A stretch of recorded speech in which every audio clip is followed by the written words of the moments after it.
पूरे दिल्ली से आज इतनी बड़ी संख्या में यहां पे जंतर मंतर पे विरोध प्रदर्शन करने के लिए आप लोग इकट्ठे हुए हैं। लोगों में गुस्सा है, लोग दुखी हैं। किस बात से दुखी हैं? केंद्र की भाजपा सरकार ने संसद में अभी 3 दिन पहले एक कानून लेके आए हैं। उस कानून में लिखा है, एक बात तो लिखी है कि अब से दिल्ली सरकार का मतलब होगा एलजी। उस कानून में लिखा है कि अब से दिल्ली सरकार का मतलब होगा एलजी। तो भाई साहब फिर हमारा क्या मतलब होगा? फिर जनता का क्या मतलब होगा? फिर आपका क्या मतलब होगा? फिर देश की जनता का क्या मतलब होगा? अगर दिल्ली सरकार का मतलब एलजी होगा तो दिल्ली की जनता कहां जाएगी? दिल्ली की जनता की चलेगी नहीं चलेगी? मुख्यमंत्री कहां जाएगा? फिर चुनाव क्यों कराए थे? फिर चुनाव क्यों कराए थे? जनता लाइन में क्यों लगी थी? जनता ने वोट क्यों दिया था? जनता के वोट का कोई मतलब नहीं बचा।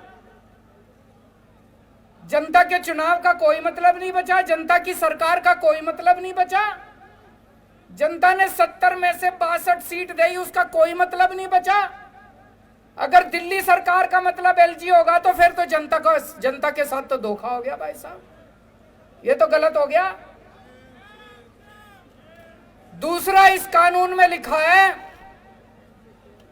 कि अब सारी फाइलें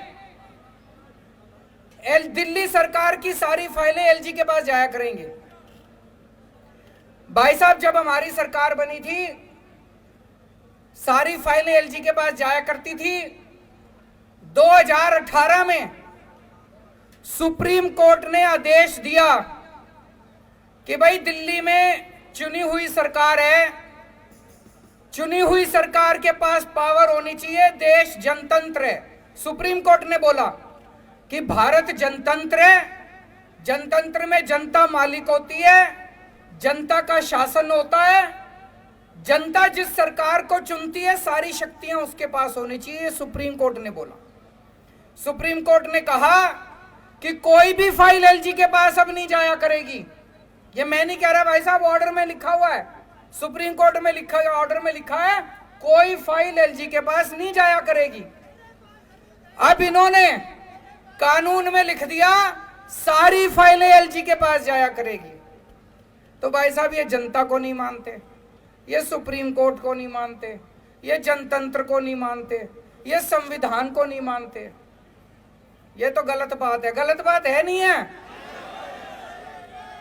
ये तो धोखा हो गया अपने साथ। 2015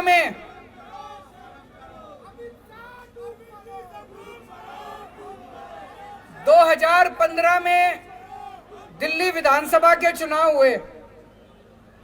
जनता ने आम आदमी पार्टी को 70 में से 67 सीट दी। फिर 2020 में चुनाव हुए, जनता ने 70 में से 62 सीट दी। फिर अभी उपचुनाव हुए एमसीडी के, जनता ने एमसीडी के उपचुनाव में बीजेपी को 0 सीट दी। तो भाई साहब, दिल्ली की जनता साफ साफ यही तो कह रही है कि हमको बीजेपी नहीं चाहिए, हमको आम आदमी पार्टी चाहिए। कह रही है नहीं कह रही है कि हमको बीजेपी नहीं चाहिए, हमको आम आदमी पार्टी चाहिए। लेकिन भाई साहब, ये चोरी छिपे, ये बदमाशी करके दिल्ली के ऊपर राज करना चाहते हैं। वो कहते हैं ना, एक छोटा बच्चा मैच खेल रहा था, क्रिकेट मैच हार गया, तो उसके बाद क्रिकेट का बल्ला और बॉल लेके दोनों लेके भाग गया। ऐसे ही हार, एक के बाद एक चुनाव हारते जा रहे हैं, लेकिन ये इस तरह से बदमाशी करके दिल्ली के ऊपर राज करना चाहते हैं, जनता का राज खत्म करना चाहते हैं। ये इनका एक तरह से इनका ये पूरे देश के अंदर यही कर रहे हैं। चुनाव कराते हैं, अगर चुनाव में हार जाएं तो दूसरी पार्टियों के एमएलए खरीद लेते हैं और वहां पे सरकार गिरा देते हैं। करते नहीं करते पूरे देश के अंदर? दिल्ली के अंदर आम आदमी पार्टी के ये जितने एमएलए बैठे हैं खरीदे नहीं जा रहे, ये बिक नहीं रहे। कोशिश तो बहुत करी इन्होंने, ये बिक नहीं रहे। तो ये दिल्ली के अंदर जब एमएलए नहीं बिक रहे तो इन्होंने ये कानून लाके दिल्ली के अंदर ये सत्ता खत्म करना चाहते हैं, जनता की सत्ता खत्म करना चाहते हैं। आज पूरे देश के अंदर इस बात की चर्चा हो रही है, दिल्ली के अंदर जो काम हो रहा है, दिल्ली के अंदर शिक्षा के अंदर इतना अच्छा काम हो रहा है नहीं हो रहा है? सरकारी स्कूलों की काया पलट हो गई, प्राइवेट स्कूलों की फीस नहीं बढ़ने दी। इतने शानदार काम दिल्ली के स्कूलों में हो रहे हैं। ये कानून शिक्षा के अच्छे कामों को बंद करने के लिए बनाया गया है। वो नहीं चाहते कि दिल्ली के अंदर अच्छा काम करती रहे आम आदमी पार्टी, क्योंकि दिल्ली के अंदर अच्छा काम हो रहा है तो इनको सूरत के अंदर इनको तकलीफ हो रही है, कर्नाटक के अंदर इनको तकलीफ हो रही है। देश के अंदर जहां जहां भी पंचायतों के और नगर निगम के चुनाव हो रहे हैं, आम आदमी पार्टी की धीरे धीरे सीटें आनी चालू हो गई हैं। अब उत्तर प्रदेश के अंदर लोग कह रहे हैं कि हमें भी फ्री बिजली चाहिए, गुजरात के अंदर लोग कह रहे हैं हमें भी फ्री बिजली चाहिए। अब हिमाचल प्रदेश के अंदर, पंजाब के अंदर, हरियाणा के अंदर हर जगह लोग कह रहे हैं हमें भी फ्री बिजली चाहिए। मैं इनसे कहना चाहता हूं कि दिल्ली के अंदर अच्छा काम हो रहा है, इस अच्छे काम को नहीं रोकना चाहिए, गलत बात है। तुम भी अच्छा काम करके दिखाओ, कंपटीशन तो अच्छे काम का होना चाहिए।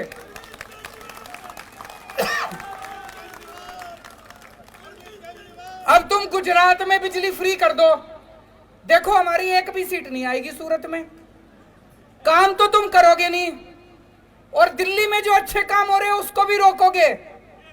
ये तो गलत बात है, गलत बात है नहीं है?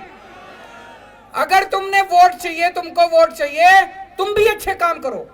जैसे दिल्ली में आम आदमी पार्टी अच्छे काम कर रही है, तुम भी दूसरी जगह अच्छे काम करो, तुमको भी वोट देंगे लोग।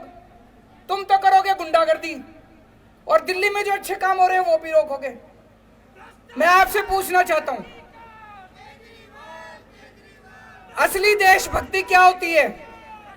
असली देशभक्ति है कि अगर देश के किसी भी कोने में कोई अच्छा काम कर रहा हो, चाहे कोई कर रहा हो, चाहे पक्ष कर रहा हो, विपक्ष कर रहा हो, कोई अच्छा काम कर रहा हो, अगर मैं सच्चा देशभक्त हूं तो मैं उसका साथ दूंगा, नहीं दूंगा।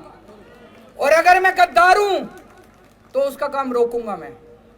अगर मैं भारत का दुश्मन हूं तो उसका काम रोकूंगा मैं, अच्छे काम को रोकूंगा मैं।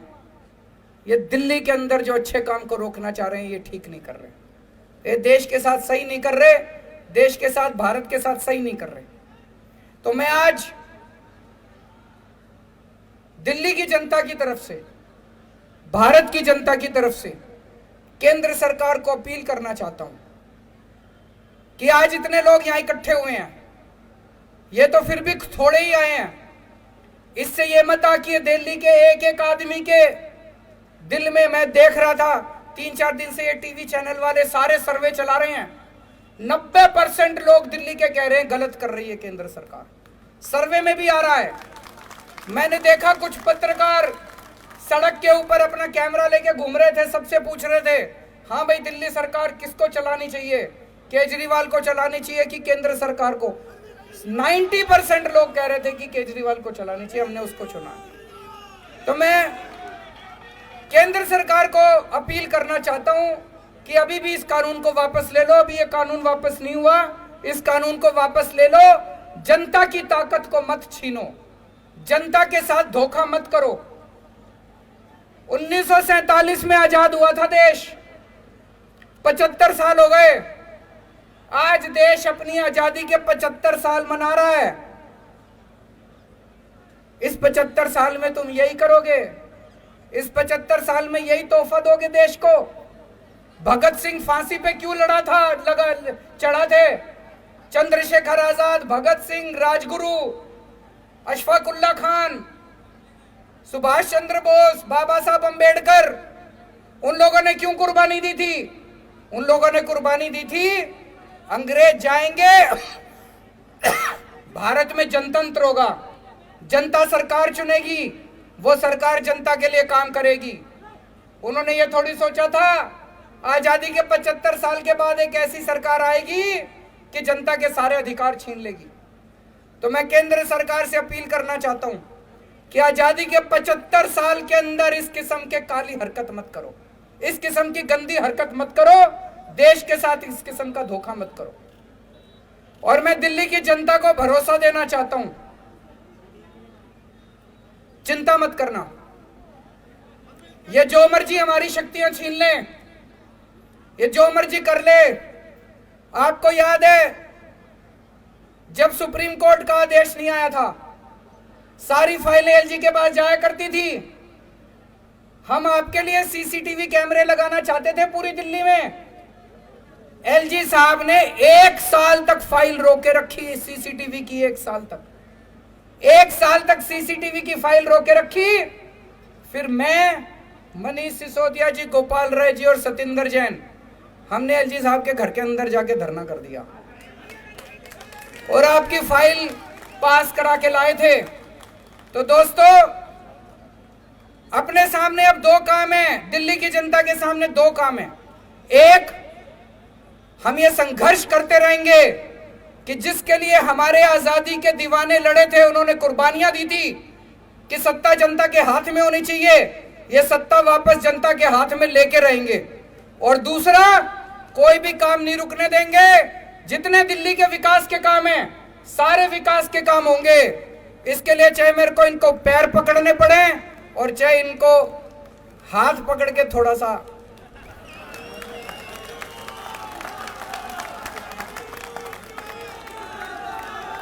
काम नहीं रुकने दूंगा, आपके सारे काम होंगे। दिल्ली की जनता के लिए कुछ भी करेंगे, चाहे पैर पकड़ने पड़े, गिड़गिड़ाना पड़े, चाहे कुछ भी करना पड़े, सब करेंगे, आपके काम नहीं रुकने देंगे। लेकिन जो इन्होंने जनता की ताकत छीनी है, वो वाली ताकत भी वापस लेके रहेंगे। भारत माता की